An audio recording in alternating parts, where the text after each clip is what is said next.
প্রিয় বন্ধুরা, সবার জন্য আন্তরিক প্রীতি, শুভেচ্ছা, সম্মান, শ্রদ্ধা ও অকৃত্রিম ভালোবাসা রইল। আজকে আমি আলোচনা করব যে কেন্দ্র সরকার রাজ্য সরকারকে চিঠি দিয়েছে যে 25শে জুন তারিখটিকে সংবিধান হত্যা দিবস হিসাবে পালন করার জন্য। এখন 25শে জুন সংবিধান হত্যা দিবস হিসাবে পালন কেন করতে চায় বিজেপি বা কেন্দ্রীয় সরকার, সেটাও আমি আলোচনায় বলবো। কিন্তু তার আগে বলে নিই যে এই যে সংবিধান হত্যা দিবস পালনের জন্য কেন্দ্রীয় সরকার আমাদের রাজ্যকে চিঠি দিয়েছে, সেখানে মুখ্যমন্ত্রী কি জবাব দিলেন। আমরা জানি যে 1975 সালের 25শে জুন যে দিনটিকে ভারতীয় গণতন্ত্রের ইতিহাসে অন্ধকারতম দিন বলা হয়। কারণ কি? কারণ ওই দিন জরুরি অবস্থা জারি হয়েছিল। সেটা আমি একটু পরে বিস্তারিত আলোচনা আসছি।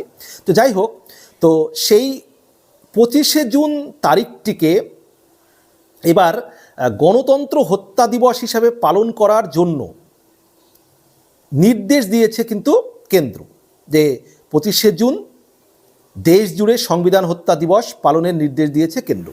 আর এই মর্মে রাজ্যের মুখ্য সচিবকে চিঠি দিয়েছে সংস্কৃতি মন্ত্রক।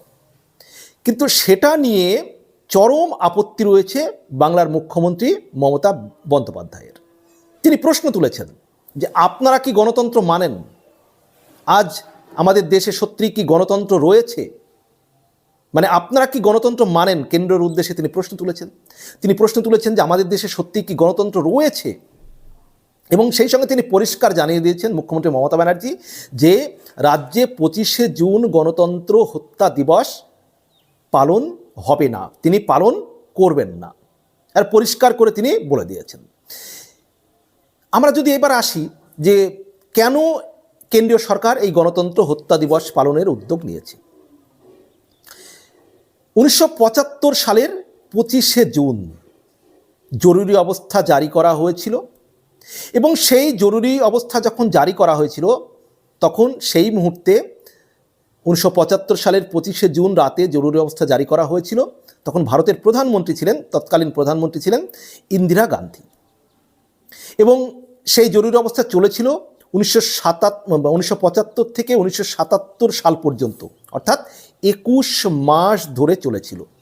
1975-এর 25শে জুন থেকে 1977-এর 21শে মার্চ পর্যন্ত, অর্থাৎ 21 মাস ধরে কিন্তু এই জরুরি অবস্থা চলেছিল।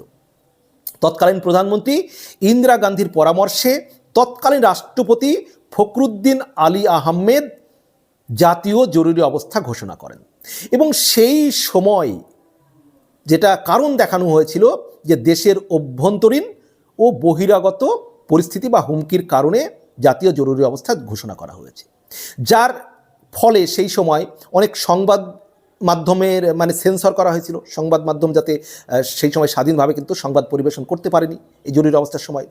দেশের প্রায় বিরোধী নেতাদের গ্রেপ্তার করা হয় এবং সব মিলিয়ে গ্রেপ্তার করা হয়েছিল 1,10,806 জনকে।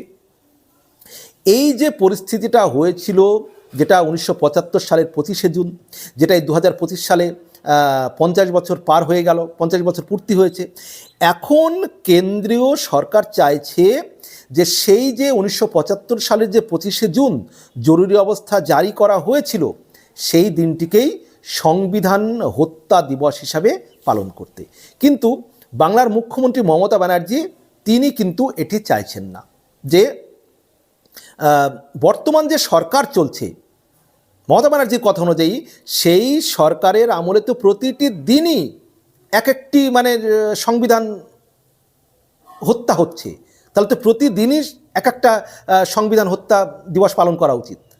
সরাসরি মুখ্যমন্ত্রী বলছেন যে বিজেপি সরকারের আমলে প্রতিদিনই সংবিধান হত্যা হচ্ছে, পালন করতে হলে প্রতিদিনই তো সংবিধান হত্যা দিবস পালন করতে হয়। তাই পরিষ্কার মুখ্যমন্ত্রী বলে দিয়েছেন যে বাংলা সংবিধান হত্যা দিবস পালন করবে না। সেই সঙ্গে মুখ্যমন্ত্রী আরও প্রশ্ন তুলেছেন যে নোটবন্দির কথা উল্লেখ করে তিনি বলেছেন যে তাহলে তো এই নোটবন্দির যে দিনটি সেই দিনটিকেও তো ব্ল্যাক ডে ঘোষণা করা উচিত। তিনি দাবি তুলেছেন যে নোটবন্দির যে দিনটি সেই দিনটিকে তো ব্ল্যাক ডে ঘোষণা করা উচিত। মুখ্যমন্ত্রী কিন্তু পরিষ্কার কেন্দ্রকে চ্যালেঞ্জ ছুড়ে জানিয়ে দিয়েছেন যে দেশে প্রতিদিনই গণতন্ত্র হত্যা হচ্ছে, প্রতিদিনই এই দিবস পালন হওয়া উচিত যদি পালন করতেই হয়, সংবিধান রোজ বদলানো হচ্ছে,